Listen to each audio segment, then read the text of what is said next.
Assalamualaikum warahmatullahi wabarakatuh.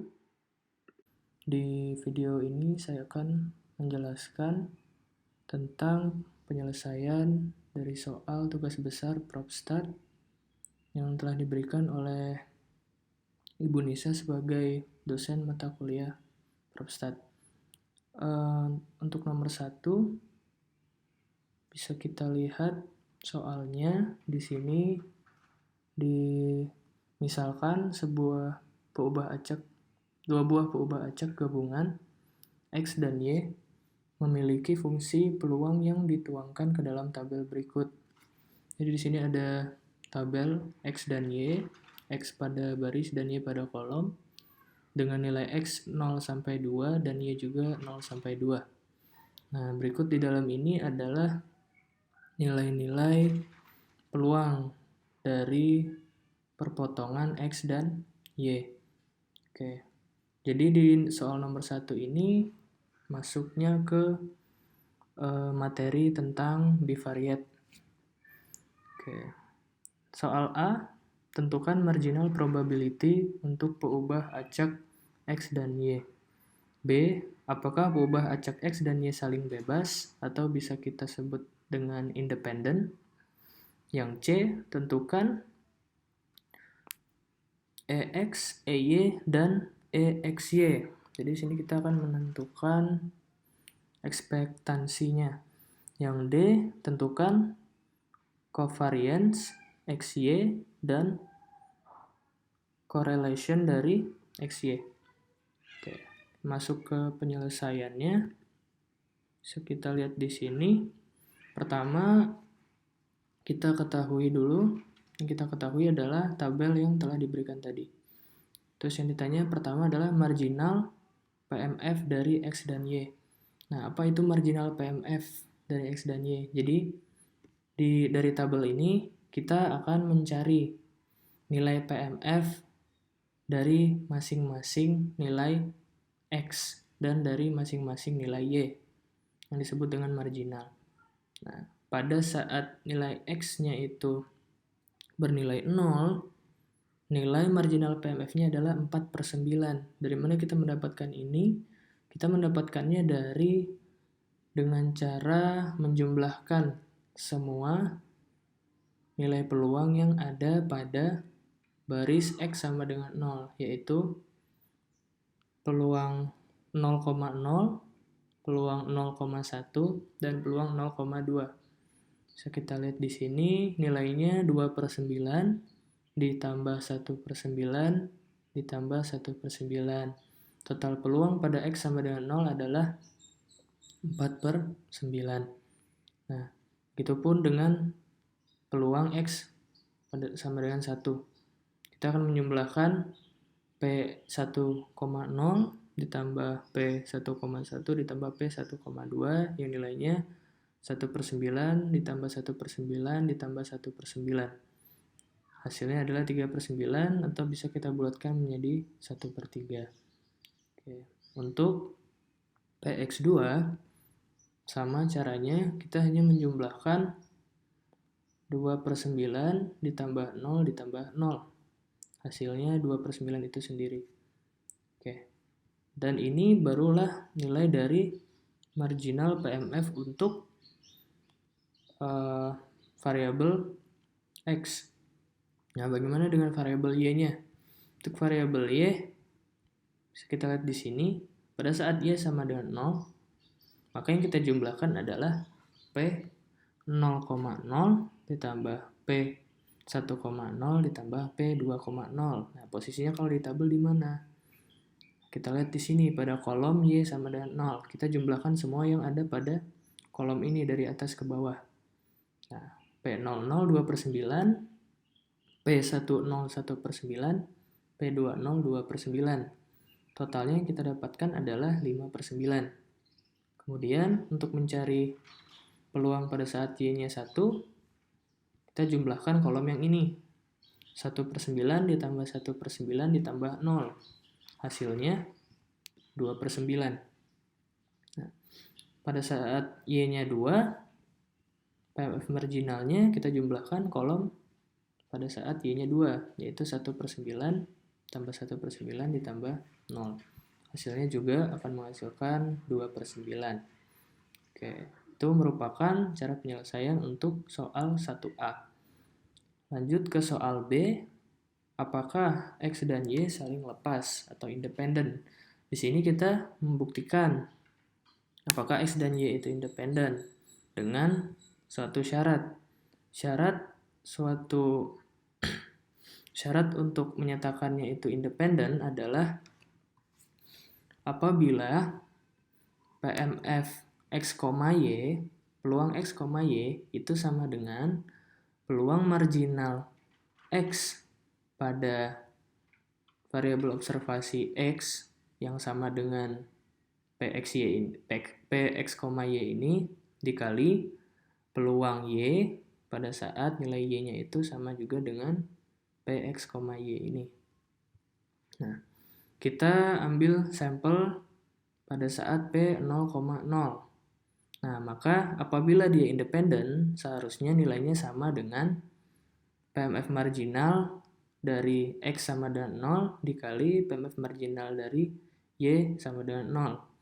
Nah, setelah dibuktikan, bisa kita lihat P 0,0 nilainya dari tabel adalah 2/9 di sini. Nah, sedangkan untuk Px0 atau PMF marginal X-nya 0 itu nilainya yang habis kita cari tadi. 4/9. Nah, di sini 4/9. Kemudian PY0-nya 5/9. Ini. Oke. Nah, ketika dikalikan, ternyata hasilnya tidak sama. 2/9 itu tidak sama dengan 20/81. Nah, kesimpulannya untuk soal B, karena peluang 0,0 tidak sama dengan peluang atau PMF marginal X sama dengan 0 dikali PMF marginal Y sama dengan 0, maka X dan Y itu tidak independen atau tidak saling bebas atau tidak saling lepas. Nah, apa artinya dari kesimpulan ini? Bahwa nilai X itu mempengaruhi nilai Y, dan begitupun sebaliknya nilai Y akan mempengaruhi nilai X. Apabila dia independen, maka X dan Y itu nilainya random, tidak bisa dipengaruhi satu sama lain, tidak saling mempengaruhi. Oke. Lanjut ke soal C, kita akan menentukan ekspektansi dari variabel X, Y, dan XY. Oke, kita lihat penyelesaiannya di sini. Untuk mencari ekspektansi X atau EX, itu caranya dengan menjumlahkan X dikali PMF marginal dari X pada nilai X tertentu dari 0 sampai 2. Nah, ini kita lihat penyelesaiannya. Karena sigmanya dari X sama dengan 0 sampai 2, kita mulai dari X-nya 0. 0 dikali PX0 ditambah 1 dikali PX1 ditambah 2 dikali PX2. Nah, nilai PX ini kita dapatkan dari hasil penghitungan pada soal A sebelumnya. Nah, untuk PX0 nilainya 4/9, untuk PX1 nilainya 3/9, dan untuk PX2 nilainya 2/9. Langsung saja kita kalikan, ini hasilnya 0, ini hasilnya 3/9, dan ini hasilnya 4/9. Kita jumlahkan, 3/9 ditambah 4/9 akan menghasilkan 7/9. Jadi nilai ekspektansi X itu adalah 7/9. Oke, lanjut ke nilai ekspektansi Y. Sama, hanya saja nilai yang kita observasi itu bukan dari variabel X, tapi dari variabel Y. Nah, nilai Y-nya itu dari 0 sampai 2, sesuai dengan jumlah kolom pada tabel. Nah, langsung masuk ke penyelesaiannya. Pada saat Y0 dikali dengan PY0 ditambah 1 dikali PY1 ditambah 2 dikali PY2. Nah, dari sama seperti yang ekspektansi X tadi, kita sudah mencari nilai PMF marginal untuk variabel Y di soal 1A. Yang hasilnya itu PY0 sama dengan 5/9, PY1 2/9, dan PY2 itu 2/9. Maka ini akan menghasilkan 0 ditambah dengan 2/9 ditambah dengan 4/9. Hasil akhirnya adalah 6/9 atau bisa kita sederhanakan menjadi 2/3. Oke, selanjutnya kita mencari nilai ekspektansi gabungan dari bivariat ini, X dan Y. Nah, caranya sama, hanya saja yang berbeda di sini ada 2 buah sigma yang menandakan ada 2 buah batas interval. X-nya 0 sampai 2 dan Y-nya 0 sampai 2. Kemudian, untuk bagian yang kita jumlahkan, perkaliannya sedikit berbeda. Kalau sebelumnya kita hanya mengalihkan X dengan PX saja atau Y dengan PY saja, maka di sini kita akan mengalihkan X dan Y dikalikan dengan PX, Y. Jadi ini bukan merupakan PMF marginal, tetapi adalah nilai peluang dari masing-masing irisan tabel bivariat tadi. Nah, di sini kita lihat saat X-nya 0 dikali Y-nya 0, nilai P 0,0 adalah 2/9 dari tabel. Nah, ditambah dengan pada saat X-nya 0 dan Y-nya 1, nilai P 0,1 itu adalah 1/9. Nah, ditambah dengan 0, saat X-nya 0, Y-nya 2, berarti nilai P 0,2 di tabel 1/9. Dan seterusnya. Untuk selanjutnya 1 dikali 0, P 1,0, 1/9, 1 dikali 1, P 1,1, 1/9, 1 dikali 2, P 1,2 itu 1/9, ditambah lagi dengan 2 dikali 0, P 2,0 itu 2/9, ditambah 2 dikali 1, P 2,1 itu 0, ditambah 2 dikali 2, P 2,2 itu 0 juga. Jadi dari sini bisa kita lihat yang memiliki nilai selain 0 hanyalah 1 dikali 1 dikali 1/9 dan 1 dikali 2 dikali 1/9. Jadi hasilnya adalah 1/9 ditambah 2/9, 3/9 atau bisa disederhanakan menjadi 1/3. Nah, jadi inilah ketiga nilai ekspektansi dari X, Y, dan XY. Selanjutnya, bagian terakhir, kita akan menentukan covariance dari dua buah peubah acak bivariat ini. Dan apabila dia memiliki korelasi, kita akan cari nilai korelasinya berapa, yaitu rho XY. Langsung masuk ke penyelesaian. Di bagian D, bagian E, maaf, harusnya ini bagian D, covariance XY dan rho XY. Oke. Nah, kita tadi setelah mencari 3 buah nilai ekspektansi pada soal C, yaitu ekspektansi XY, EX, dan EY. Nah, untuk mencari nilai covariance, kita akan memanfaatkan 3 buah itu dengan rumus ekspektansi XY dikurang ekspektansi X dikali ekspektansi Y.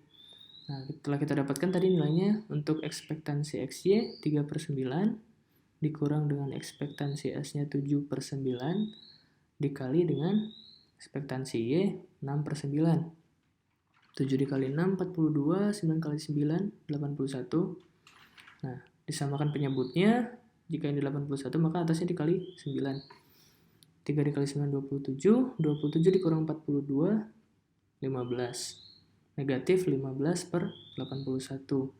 Sama dengan, bisa kita sederhanakan negatif 5/27 dibagi 3 semuanya. Oke. Nah, ini merupakan syarat untuk sebelum mencari korelasi.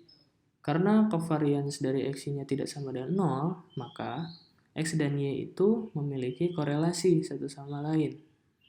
Tetapi apabila si covariance-nya ini sama dengan 0, maka X dan Y tidak memiliki korelasi dan kita tidak dapat mencari nilai rho XY-nya.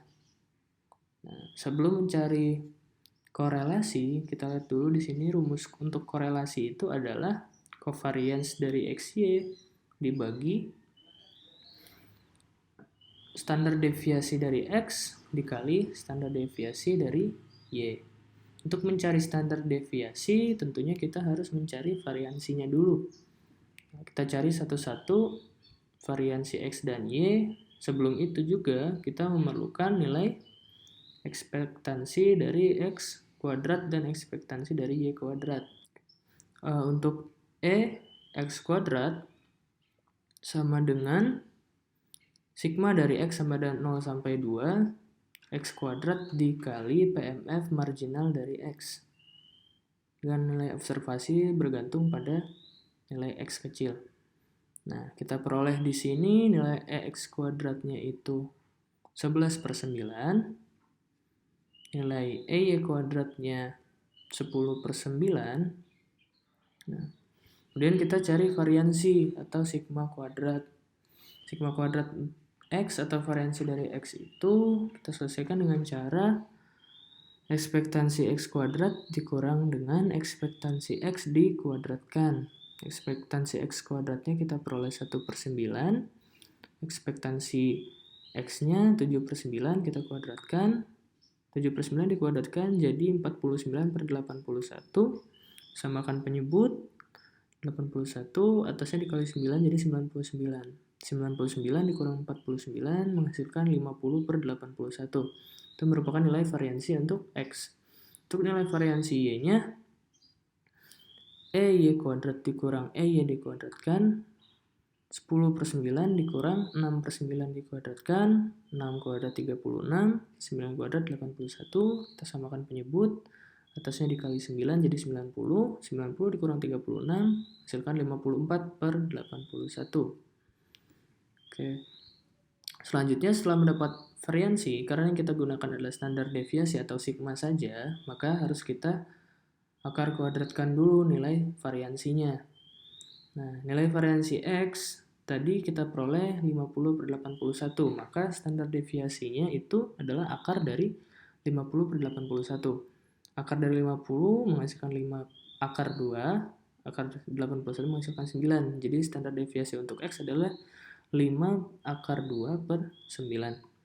Dan untuk standar deviasi Y kita peroleh dari akar 54/81. Akan menghasilkan 3 akar 6/9. Atau bisa kita sederhanakan menjadi akar 6/3 atau 1/3 akar 6. Barulah kita dapat mencari nilai rho XY atau nilai korelasi dari XY-nya. Tadi kita peroleh nilai covariance-nya itu negatif 5/27, kita bagi dengan perkalian standar deviasi X dan Y. 5 akar 2/9 dikali akar 6/3. Oke, ini menghasilkan negatif 5/27 dikali penyebutan pembilang yang bagian bawah kita balik. 9 dikali 3, 27. 5 akar 2 dikali akar 6, 5 akar 12. 5-nya bisa dicoret, 27 bisa dicoret, sisa negatif 1 per akar 12. Bisa kita sederhanakan menjadi negatif 1 per 2 akar 3, dan kita rasionalkan menjadi negatif 1 per 6 akar 3. Jadi nilai korelasinya kalau dijadikan bentuk pecahan masih berkisar 0,20 sekian. Oke. Jadi masih dalam batas korelasi, yaitu negatif 1 sampai dengan 1. Oke. Untuk penjelasan soal nomor 1, saya rasa cukup sampai di sini. Terima kasih sudah menonton video ini. Saya mohon maaf apabila masih banyak kekurangan dalam pengerjaan dan penjelasan cara penyelesaiannya. Saya akhiri. Wassalamualaikum warahmatullahi wabarakatuh.